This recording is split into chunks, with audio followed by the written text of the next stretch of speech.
a los Efesios, capítulo 6.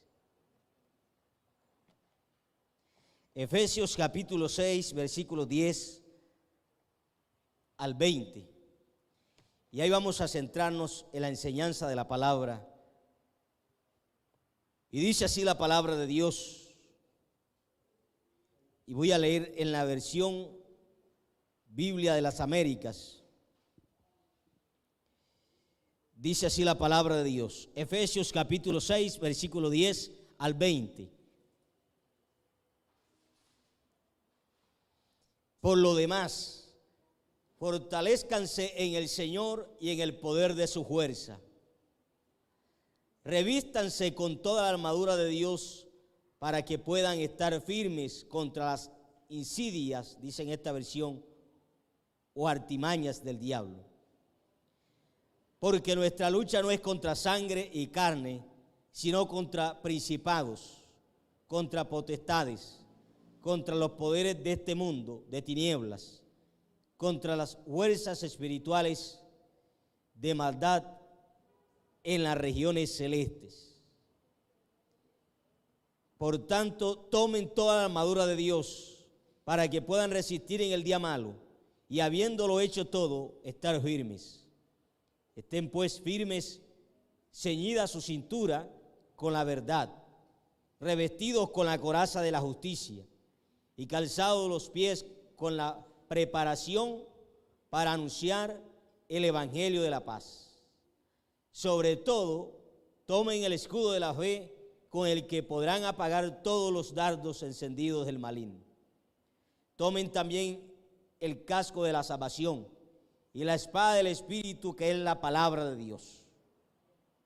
Con toda oración y súplica, oren en todo tiempo en el Espíritu, y así velen con toda perseverancia y súplica por todos los santos.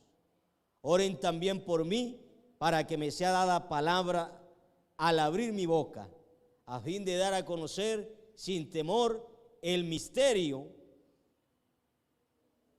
del Evangelio, por el cual soy embajador en cadenas, que al proclamarlo hable sin temor como debo hablar. Y en esta hora vamos a darle gracias a Dios. Vamos a darle gracias a Dios por toda la semana que transcurrió y porque el Señor nos ha conservado y nos tiene con vida, nos tiene con salud. Vamos a darle gracias a Dios, hermano. Es un privilegio estar aquí en esta preciosa hora y vamos a darle gracias a Dios. Padre, te damos muchas gracias por la oportunidad que nos da de estar aquí en esta hora, Dios. Gracias, Señor amado, por cada uno de los hermanos presentes. Gracias, Señor amado, por tu iglesia, por tu pueblo. Padre, gracias por las personas que tú tienes preparadas en este mundo, Señor amado, que todavía no te han conocido, pero que de antemano tú sabes que van a conocer el Evangelio, que van a conocerte a ti y que van a servirte, Señor amado, en la obra.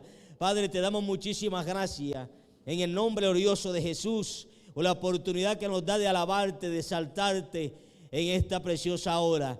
Gracias, Señor amado, porque nos has ayudado durante la semana y creemos que nos seguirás ayudando, Padre, la semana que viene.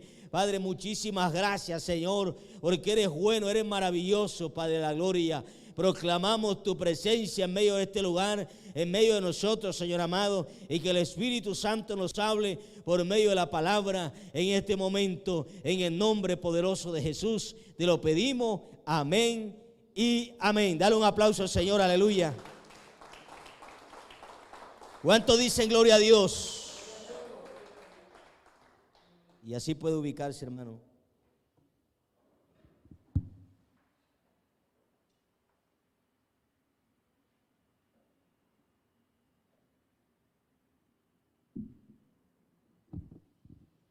Y quiero hablarles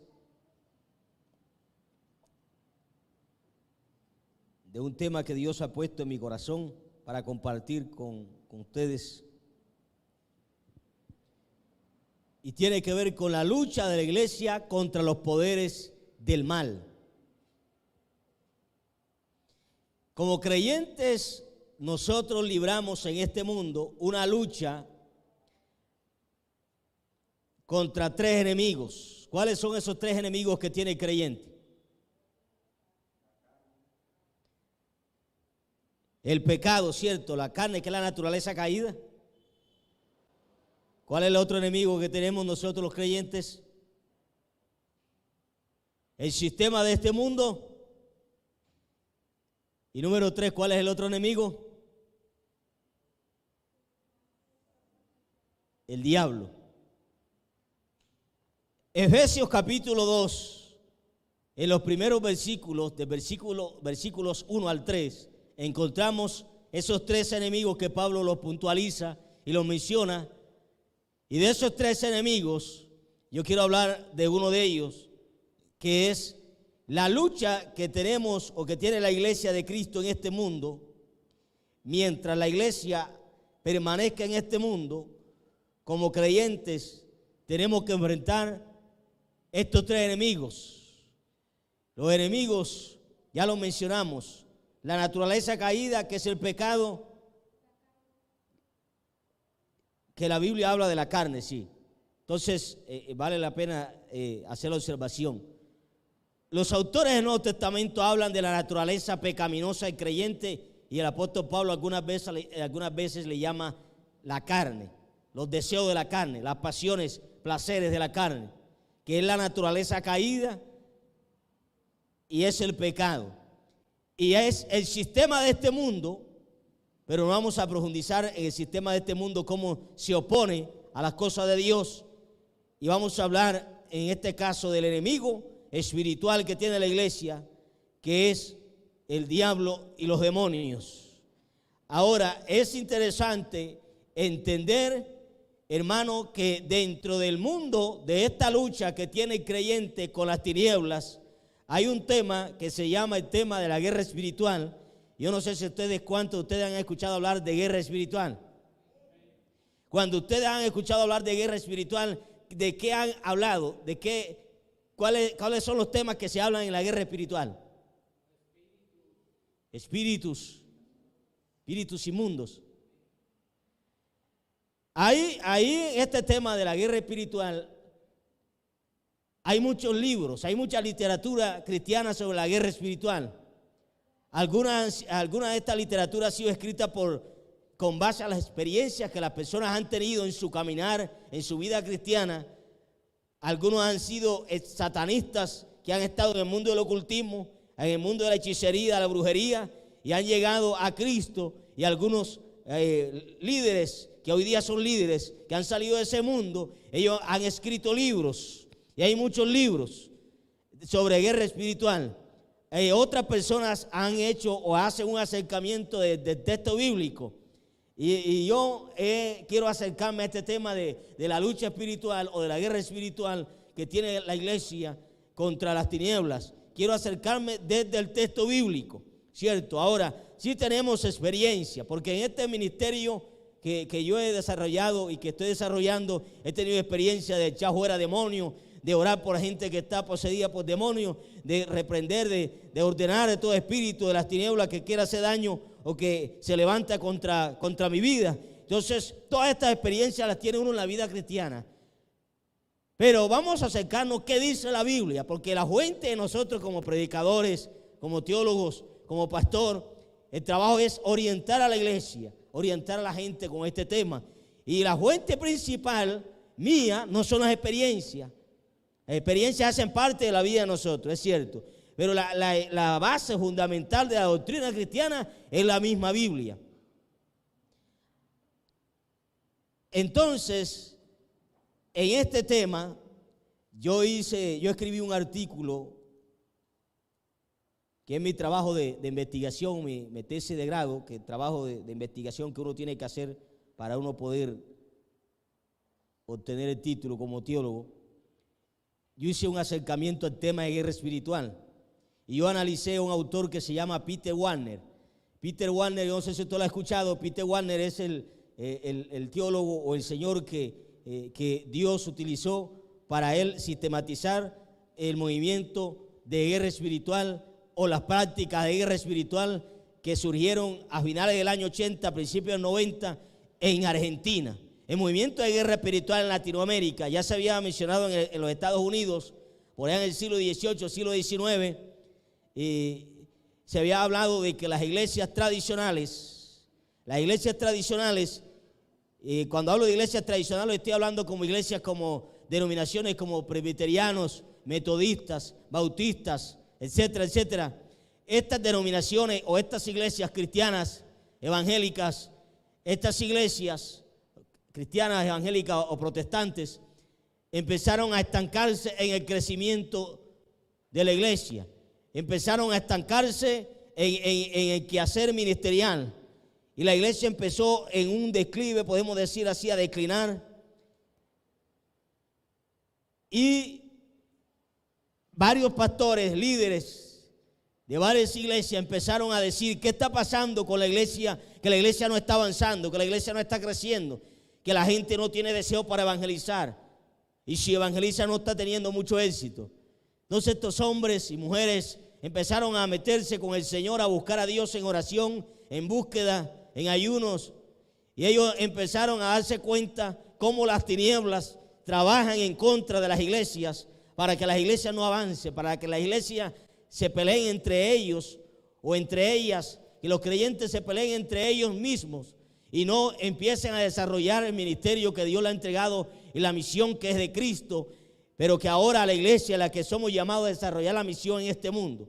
Entonces, estos hombres y mujeres se empezaron a meter con Dios y ahí cuando empieza a surgir el movimiento pentecostal. El movimiento pentecostal es un movimiento de iglesia, de cristianos que surgen de estas denominaciones tradicionales, pero ellos empiezan a meterse con Dios y a buscar la obra del Espíritu Santo. Y cuando hablo de la obra del Espíritu Santo, el movimiento de pentecostal empiezan a buscar a Dios y a leer el libro de los Hechos y a decir que Dios, la iglesia oraba y Dios iba añadiendo los que habían de venir a la iglesia y que el Señor tocaba a la gente y que la gente era sanada, era liberada, eran libres los endemoniados. Y todas estas cosas empezaron estos hermanos a meterse con el Señor y el Espíritu Santo empezó a traer un mover. Y eso es lo que se conoce como las iglesias de corte pentecostal. Denominaciones como las Asambleas de Dios. Cuando hablo de denominación de corte pentecostal, yo no me estoy refiriendo solo a iglesias como las pentecostales unidas, no. Son las iglesias pentecostales trinitarias. ¿Me hago entender? Y todo esto se lo estoy explicando a usted, mi hermano, porque muchas veces nosotros somos cristianos, pero no sabemos dónde estamos parados. Ni sabemos en qué hemos creído. Entonces, todas estas iglesias, vamos a tener suficiente tiempo. Este tema va a continuar el próximo domingo. Pero sí quiero hacerle un trasfondo y ponerlo en contexto de este asunto, de estas prácticas de guerra espiritual. Después que surge ese movimiento pentecostal, que son las iglesias que creen que el Espíritu Santo y los dones del Espíritu Santo están activos todavía en la iglesia hasta el día de hoy y hasta que Cristo venga. Más adelante es cuando surge, bueno, en los Estados Unidos ya habían pastores que hablaban de guerra espiritual. Pero acá en Latinoamérica realmente esto se dio fue en Argentina. Ustedes conocen pastores muy conocidos en Argentina que ellos manejan estas prácticas de guerra espiritual. Y usted cuando ve de pronto iglesias que usted ve líderes cristianos que alquilan o consiguen un helicóptero y empiezan a ungir las ciudades, a ungir las entradas, las salidas de las ciudades, a ungir las casas, a echar fuera a los demonios que hay de las casas. Todas esas prácticas vienen de movimiento de guerra espiritual, para ponerlo al tanto de usted. Porque a veces las iglesias cristianas hoy día hacen prácticas y piensan que son propias de ellas, pero no, eso tiene un trasfondo. Entonces, la gente hoy día ata al hombre fuerte, encadena a los demonios, algunos creyentes lo echan para el abismo, otros creyentes lo echan para la profunda de la mar. Y todas esas cosas por el estilo salen hoy día dentro de las iglesias. Y hay creyentes que ungen la moto, que ungen el carro, que ungen la casa, que ungen todas estas cosas. Y si uno le pregunta, ¿de dónde sacas tú eso? La mayoría de ellos no saben qué decir. Entonces es muy interesante meternos en este tema. Yo como pastor, que creo en la obra del Espíritu Santo, que creo en los dones del Espíritu Santo, que creo en la autoridad del Espíritu Santo que el Señor le ha dado sobre nosotros como iglesia, yo hice un acercamiento a este tema de guerra espiritual hizo un artículo, escribió un artículo, y yo se lo puedo compartir a usted para que usted lea ese artículo que tiene como 26, casi 29 páginas. Y yo hice una investigación en este texto, le hice un estudio exegético a Efesios 6, 10 a 20, qué es lo que dice la Biblia, qué es lo que dice Pablo con la lucha que el creyente tiene con las tinieblas. Porque el creyente muchas veces ignora la actividad demoníaca que existe en este mundo. Ahora, la iglesia de Éfeso, Pablo sabe que esta iglesia fue fundada en medio de tanta oposición espiritual.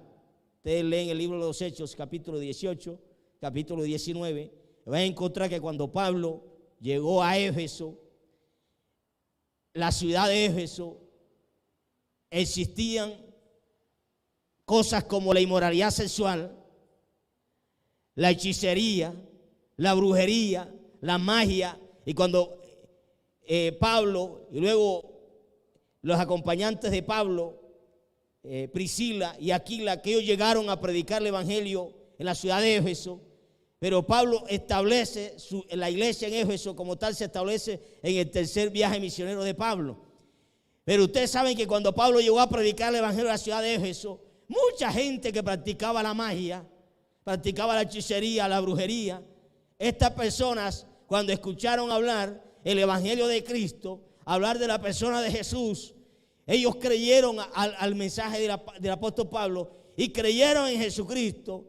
Creyeron tanto de todo corazón que ellos dijeron y trajeron ante el apóstol Pablo una cantidad de literatura de hechicería, de brujería, de magia, y quemaron esa literatura delante de la presencia de Pablo, porque como muestra de que ellos habían dicho, renunciamos a todo esto y nos quedamos con Jesucristo. Y eso es lo que hacemos nosotros cuando venimos a Cristo. Renunciamos a toda una vida pecaminosa, a la práctica de hechicería, de idolatría, de todas esas cosas que teníamos nosotros antes de conocer a Cristo. Y creemos en Jesús, y inmediatamente le decimos: Dios, ahora eres tú el dueño de mi vida, y ya no el diablo, ni el pecado, ni este mundo, sino Jesucristo, el Hijo de Dios.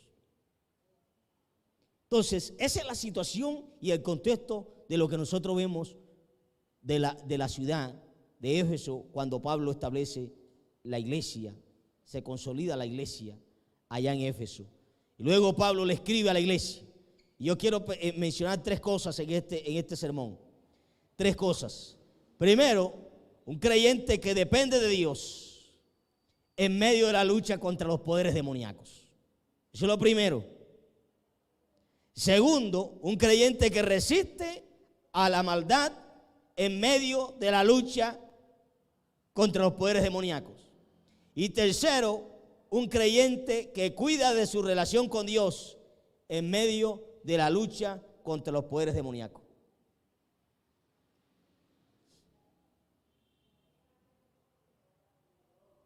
Ahora, el texto que vamos a mirar y que vamos a estudiar está ubicado en la tercera sección de esta carta, la carta de Éfeso o de Efesios. Es decir, la sección que corresponde a las realidades a las responsabilidades de los creyentes frente o en virtud a la obra que Cristo hizo por ellos. Y aquí voy a explicar lo siguiente.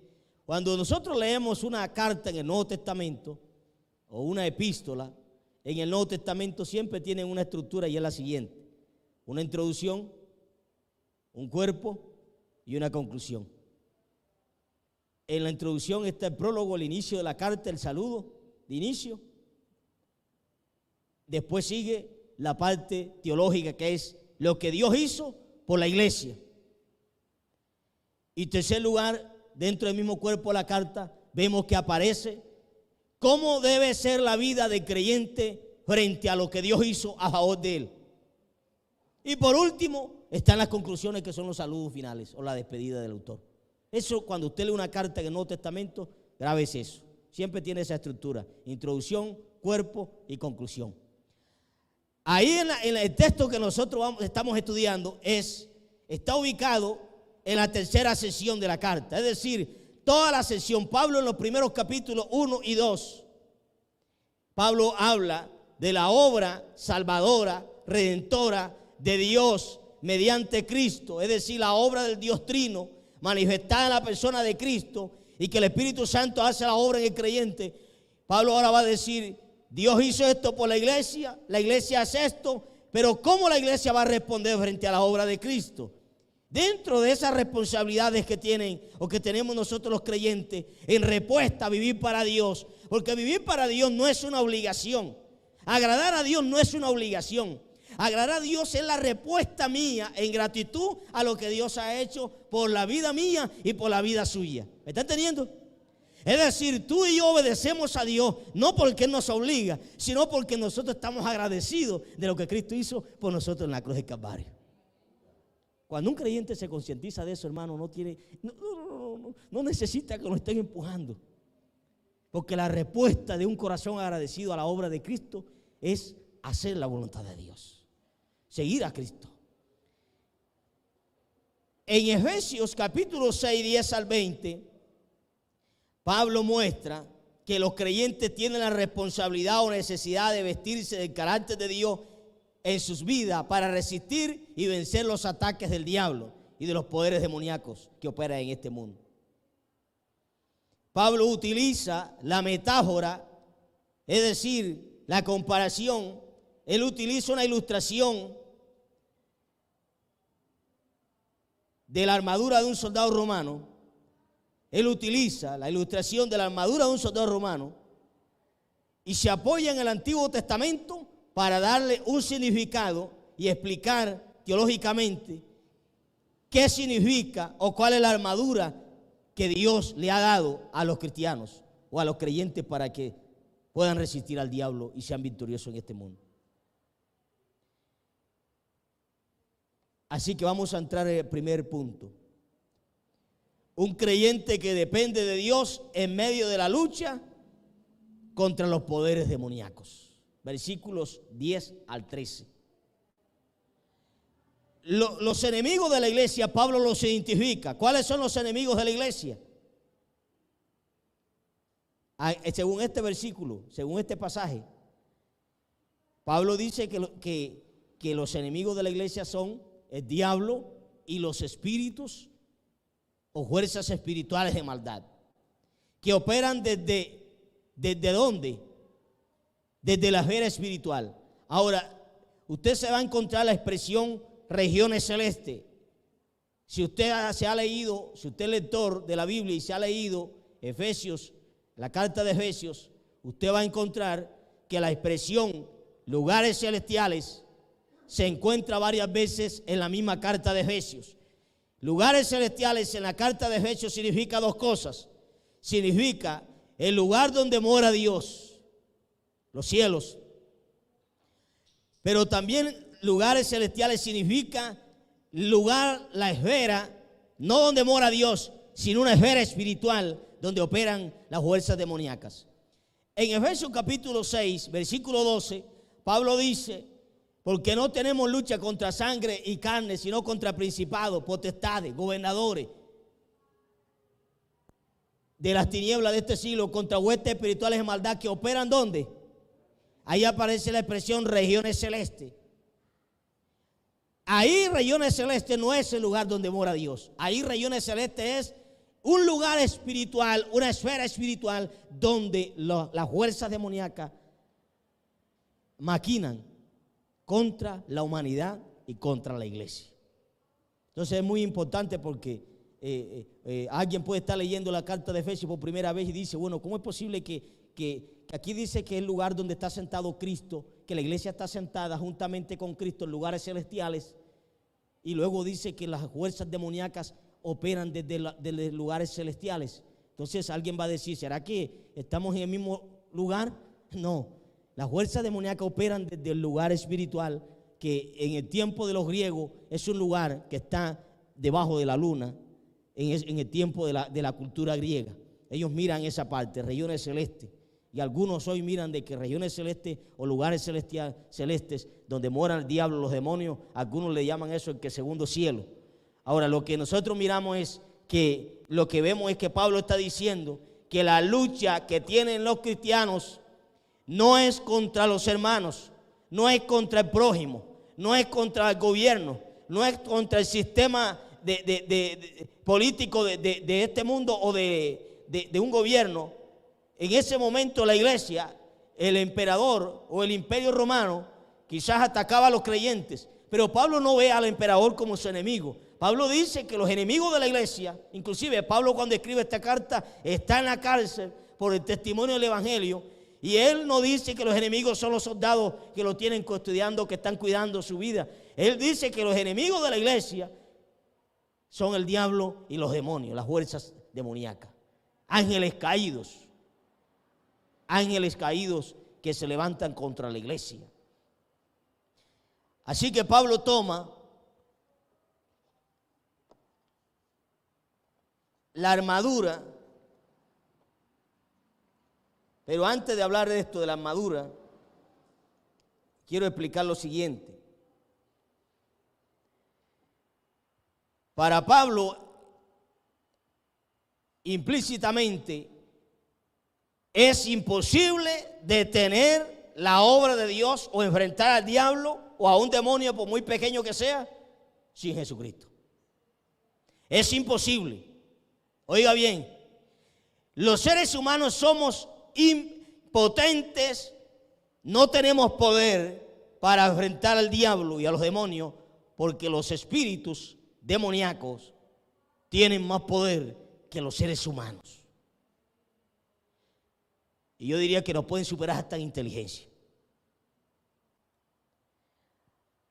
Ahora Pablo le dice a los creyentes, por lo demás, hermanos, o finalmente, hermanos, después de anunciarles tantas cosas, le dice, hermano, les quiero decir algo más. Fortalezcanse en el Señor y en el poder de su fuerza, para que podáis resistir. Versículos. Ese es el 11. Y el 10. Fortaleceos en el Señor y en el poder de sus fuerzas. Ahora sí, versículo 11, ¿qué dice? Vestíos con toda la armadura de Dios para que podáis estar firmes contra las insidias o las enseñanzas o las artimañas del diablo.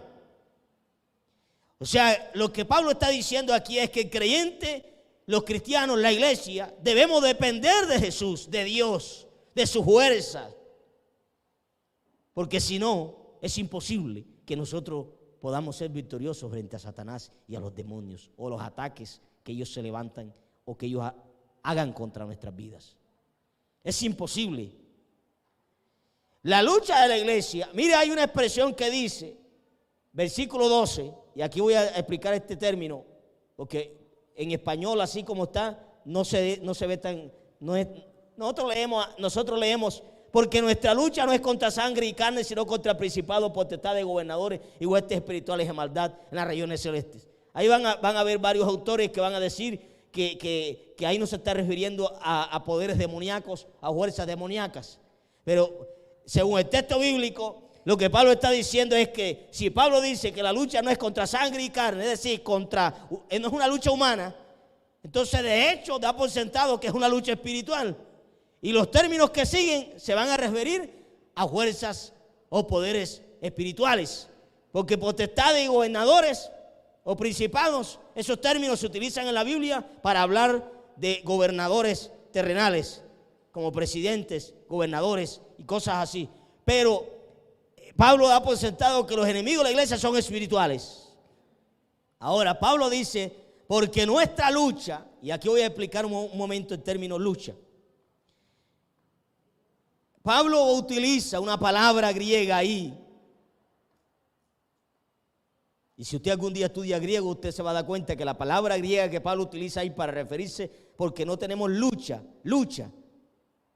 pale en el griego.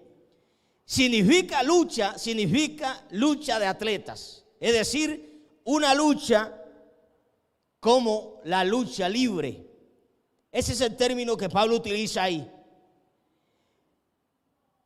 Donde el deportista en la lucha libre, en el deporte de la lucha libre, nosotros vemos, por eso yo le coloqué esa imagen ahí, en este deporte la persona no solo se entrena para golpear al oponente, al contrincante, sino para defenderse. Y lo vemos nosotros en el deporte como en el boxeo, por lo menos. En el boxeo hay boxeadores que pegan duro, pero pueden pegar muy duro, pero si su oponente se sabe defender, de nada le sirve pegar duro. Pero si pega duro y no se sabe defender y le dan primero, lo noquean y ya no hay segunda oportunidad. Entonces, ¿por qué Pablo utiliza la palabra que utiliza él en el griego cuando se escribe el Nuevo Testamento en griego? ¿Por qué utiliza la palabra lucha, no hablando de una lucha militar, de ofensiva, a atacar al enemigo, sino de resistir? Porque Pablo lo que quiere decir es que la lucha que el creyente tiene contra Satanás y contra las fuerzas demoníacas que operan en este mundo, desde la esfera espiritual, Pablo dice que la lucha del creyente contra el diablo no es una lucha ofensiva, sino defensiva. Es decir, que el creyente tiene que entrenarse para resistir a Satanás y no tanto para atacarlo. Ya le voy a explicar esto.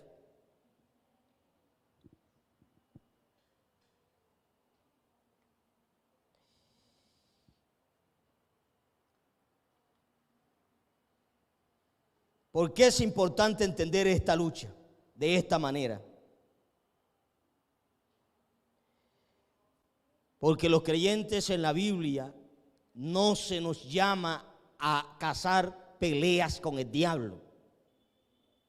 Usted se da cuenta que cuando Cristo vino a la tierra, Jesús no andaba cazando pelea con Satanás. Jesús resistió al diablo. ¿Cómo lo resistió? Mateo capítulo 4. Dice que cuando Jesús ayunó 40 días y 40 noches, el enemigo se le presentó y le dijo: si eres hijo de Dios, convierte estas piedras en pan. ¿Qué le dijo Jesús? No solo de pan vive el hombre, sino de toda palabra que sale de la boca de Dios, o que sale de Dios. Y así sucesivamente, cada una de las tentaciones que el diablo le presentó a Jesús, Jesús resistió.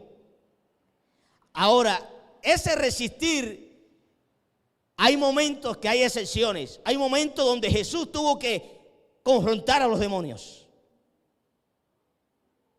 Y un ejemplo de esto lo vemos nosotros en Mateo capítulo 19, versículo 22 al 23. Cuando Jesús le habló a los discípulos nuevamente de su muerte, ¿qué le dijo Pedro?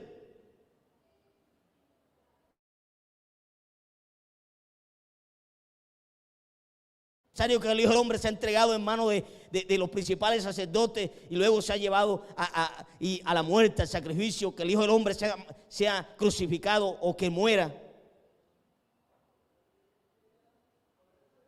Pedro le dijo, Mateo 19, 22 a 23 dice: y tomándole aparte, Pedro comenzó a reprenderle, es decir, a mencionarle: no lo permitas, Dios, Señor, eso nunca te acontecerá. Es decir, que nunca suceda eso, que tú mueras en la cruz.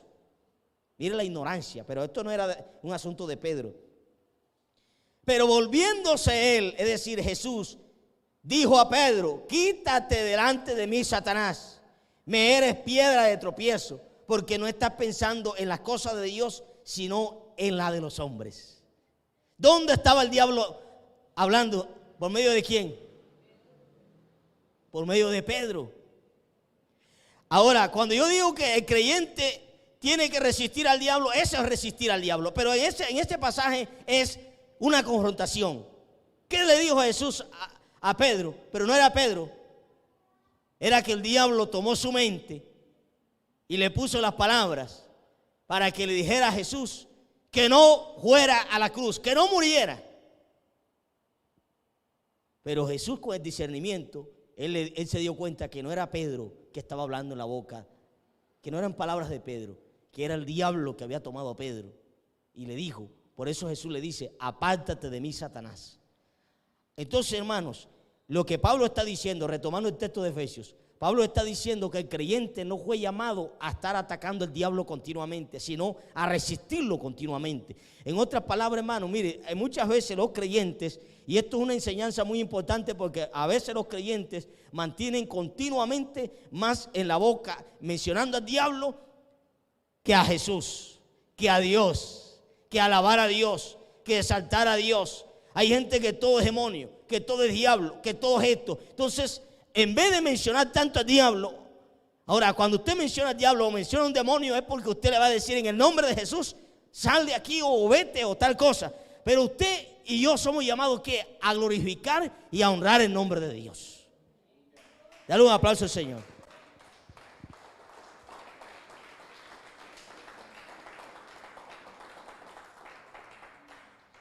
Ahora, en este asunto de guerra espiritual nosotros tenemos que entender que no podemos irnos a los extremos. Está el extremo de negar toda actividad demoníaca, porque hay gente en este mundo que dice que no existe ni Dios, ni mucho menos el diablo. Ese es un extremo. Y hay otro extremo que es hacer mucho énfasis o sobreénfasis en lo demoníaco. Ahora, si nosotros en la casa no producimos económicamente, ¿qué va a haber en la casa?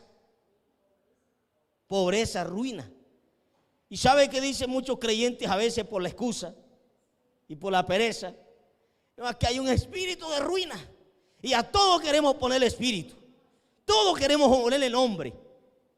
Espíritu de ruina, espíritu de discordia, espíritu de resentimiento. Y luego mandan a los niños a la iglesia que, no hermano, mande que vengan, los niños vayan a la iglesia para que el pastor les saque a los demonios, para que esos niños saquen la rebeldía de esos niños. No, eso es así. Eso es mala educación que se le está dando en la casa. Si el niño rebelde está quemando su etapa, pero eso no es una responsabilidad. Nosotros los cristianos, que el niño se ha transformado. Ahora nosotros, la iglesia le da una capacitación a los niños y la idea es esa, que a los niños sean adoctrinados, sean enseñados la palabra de Dios, el conocimiento de Dios. Pero usted y yo no podemos delegarle la educación de los hijos a otra persona, porque es una responsabilidad personal. Entonces hay muchas cosas en la vida cristiana que los evangélicos hoy día han tomado como excusa al diablo. Que hubo un accidente, eso fue el diablo. Que se le cayó la moto, eso fue el diablo. Oye, hermanos,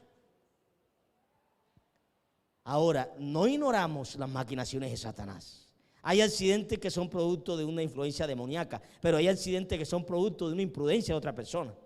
Entonces tenemos que tener la capacidad de discernir si algo viene de parte de las tinieblas o algo es producido por la parte humana de nosotros como seres humanos.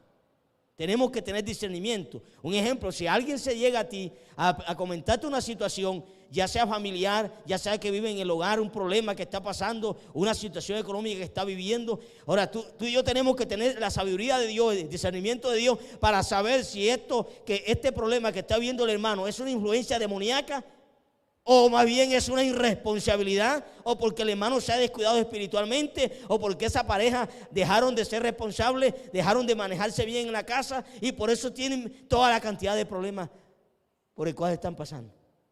Entonces tenemos que ser prudentes y sabios. Hay momentos, el llamado de Dios a la iglesia es resistir a Satanás. Pero hay momentos donde tú tienes que confrontar al demonio. Sí, un ejemplo, si tú estás durmiendo en tu casa y en la noche tú no puedes consolidar el sueño porque algo te está atormentando y algo te molesta, ¿qué tienes que hacer tú en ese momento? ¿Echarte la cobija y esconderte del diablo o de los demonios? No, en ese momento tienes que pararte y decir, en el nombre de Jesús te vas de aquí, demonio, bruja o hechicero, lo que seas, deja de molestarme. ¿Me está entendiendo lo que le quiero decir? Esas son dos cosas que tenemos que nosotros como creyentes saber manejar. ¿Qué dice Santiago capítulo 4, versículo 7?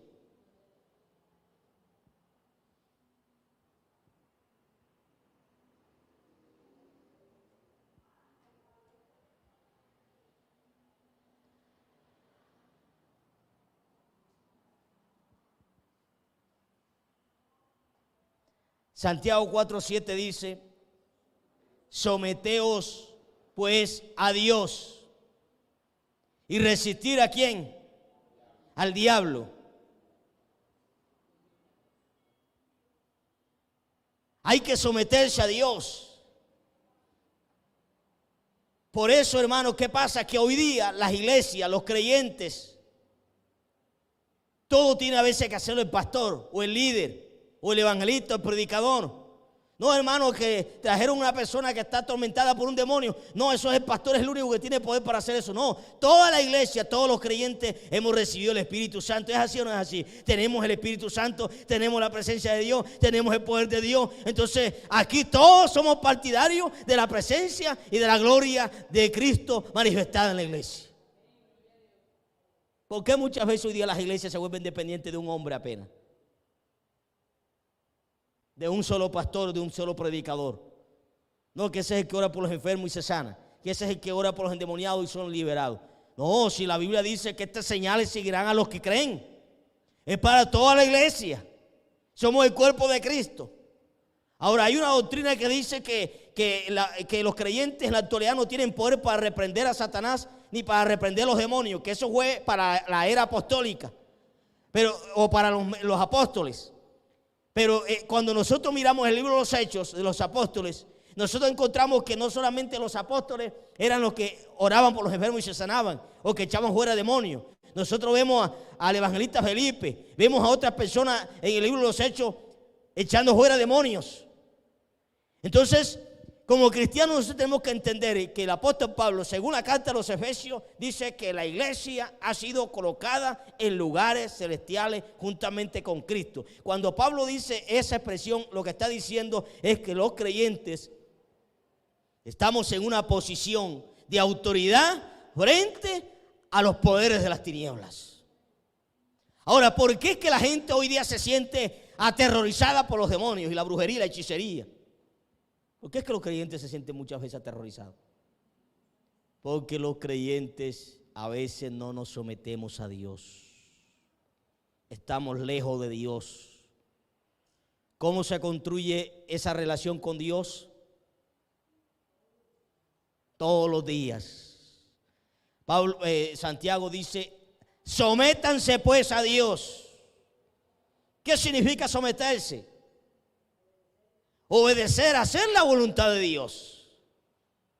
Si nosotros nos sometemos a la presencia de Dios, nos sometemos a la palabra de Dios, ¿usted cree que los demonios van a poder burlarse de nosotros?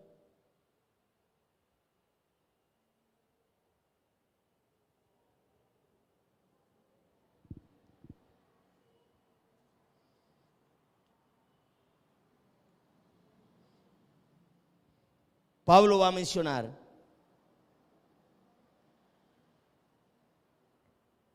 número 2, un creyente que resiste la maldad en medio de la lucha contra los poderes demoníacos. Y vamos a empezar a mencionar la descripción que Pablo hace de cada pieza de la armadura de Dios. Pablo utiliza, repito, la metáfora o la figura o la ilustración de la armadura de un soldado romano y le da a cada pieza un significado teológico con el propósito de enseñar a los creyentes cuáles son las armas que Dios ha provisto para que los creyentes resistan y enfrenten a los poderes demoníacos o a las fuerzas espirituales de maldad.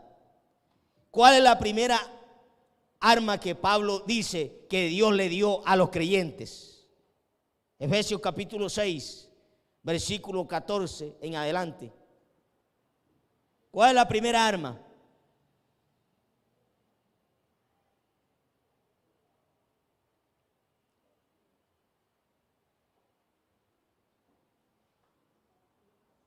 La verdad. Cíñanse, colóquense el cinturón, la correa de la verdad. Esa es la primera arma que Pablo dice que Dios le entregó a la iglesia, la verdad. La verdad en la Biblia significa muchas cosas, pero aquí Pablo utiliza una cita de Isaías capítulo 11 versículo 5, y Pablo dice que en Isaías 11:5 se habla de la virtud, la verdad como una virtud del Mesías.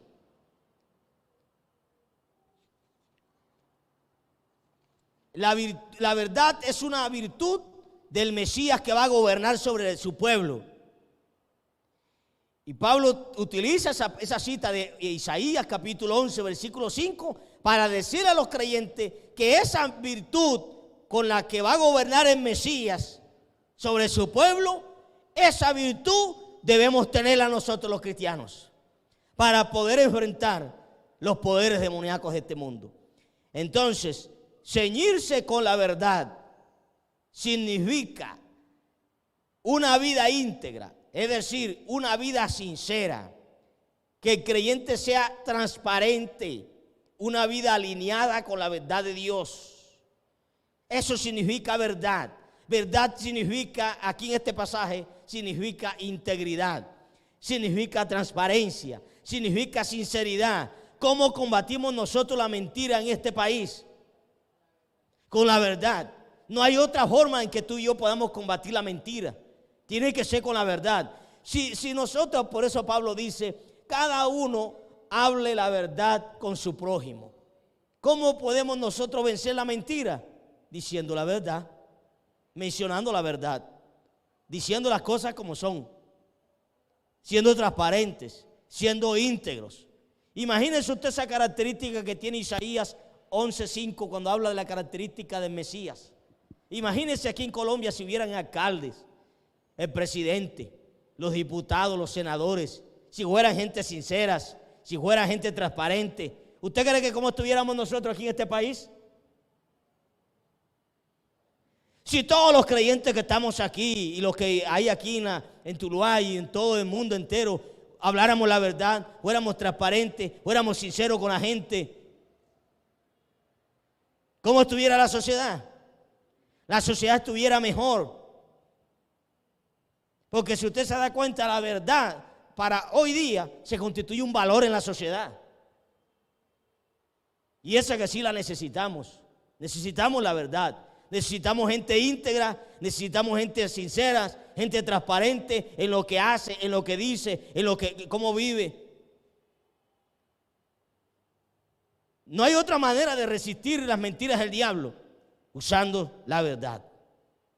Usando la verdad. O haciendo o diciendo la verdad. La segunda arma que Pablo menciona, ¿cuál es?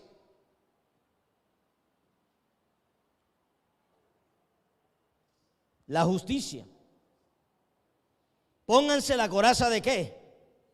La justicia.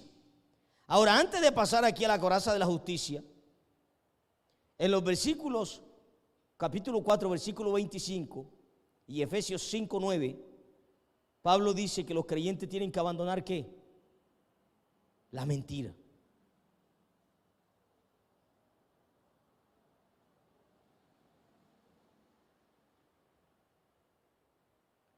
Y retomando la segunda armadura, o la segunda arma, perdón, la justicia. Isaías 59, 17, Pablo utiliza una cita del Antiguo Testamento para él explicar el arma de la justicia que Dios le entregó a la iglesia. En Isaías el término justicia significa justicia retributiva, o sea, en Isaías 59, 17, porque el término justicia en la Biblia se utiliza de varias maneras. En el Antiguo Testamento hay varios términos que se utilizan para hablar de justicia. Y hay varias connotaciones con ese término justicia. Aquí en Isaías 59, 17, que es donde Pablo toma esa cita para hablarle a los creyentes que Dios le dio la justicia como arma. Pablo, allá en Isaías, se utiliza justicia para decir que Dios hace justicia. Que Dios se viste como un guerrero y trae justicia, hace justo juicio sobre quienes están cometiendo injusticias contra su pueblo y viene a defender a los oprimidos.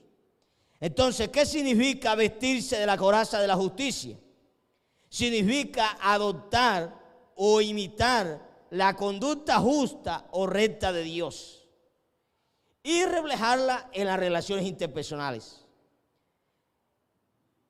Romanos 6:13. Vamos a leer Romanos 6:13. Lo que Pablo está diciendo es que esa característica que tiene Dios de su carácter, de hablar la verdad y de ser justo, ser recto en las cosas, esa característica debemos tenerla nosotros los creyentes, y que eso se convierte en un arma para atacar lo malo. Mira lo que dice Romanos 6:13.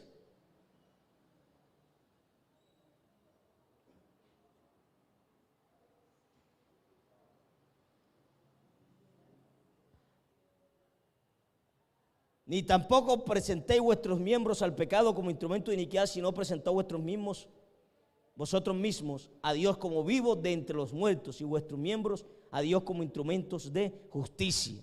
Ahí se habla de la justicia, de una vida recta.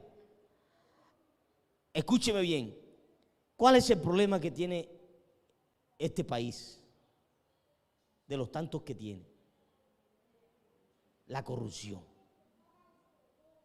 La corrupción es el problema número uno que tiene este país. ¿Cómo combatimos nosotros la corrupción? Siendo justos, actuando con rectitud. Ahora, si un creyente en tiempo de elecciones vende voto, ¿cómo está actuando? Está actuando corruptamente, injustamente. Está actuando como los corruptos. Porque mientras un creyente vende voto, le está quitando la comida a muchas personas, como en La Guajira, que se están muriendo los niños desnutridos. Se mueren por la desnutrición que tienen. Entonces miren las dos armas que Dios nos ha entregado: la verdad, la justicia. Ser recto, ser correcto en las cosas, hacer las cosas debidamente. Y eso es lo que transforma sociedades. Eso es lo que transforma una sociedad. En una sociedad donde estas cosas que hoy día se le llama valor, en la Biblia no le llaman valor eso, pero nosotros hoy le podemos llamar, porque la Biblia fue escrita en otra cultura y en otros tiempos, pero hoy nosotros le podemos llamar el valor de la verdad, el valor de la honestidad, el valor de la sinceridad, el valor de ser justo, de la justicia. Eso es lo que transforma sociedades. Hermano, no hay otra manera de corregir la corrupción que se vive en este país. Si no hay un político, si no hay un alcalde, si no hay un presidente aquí en Colombia que tome la decisión de hacer las cosas honestamente, transparentemente, decirle la verdad a la gente, decirle que hay plata o no hay plata, y no echarle mentira a la gente en política o en ese momento de campaña, mientras está la gente aspirando a un cargo público. Hermano, si la gente deja de mentir o deja de hacer las cosas como la viene haciendo, la sociedad empieza a transformarse. Ahora, si nosotros los cristianos, que somos los llamados, que somos luz, que somos la sal de la tierra, actuamos como actúa la gente que no tiene a Cristo, ¿para dónde vamos? No cambia la sociedad. Los cristianos no estamos transformando sociedades. Usted me dirá, ¿cómo así, mi hermano? ¿Me está ofendiendo? Sí, Señor. Si los creyentes nos concientizáramos de esta misión que tenemos de Dios aquí en este planeta Tierra, la gente, las sociedades, los pueblos, las ciudades donde hay iglesias, las cosas empezarían a mejorarme, hacer las cosas se empezarían a ser diferentes.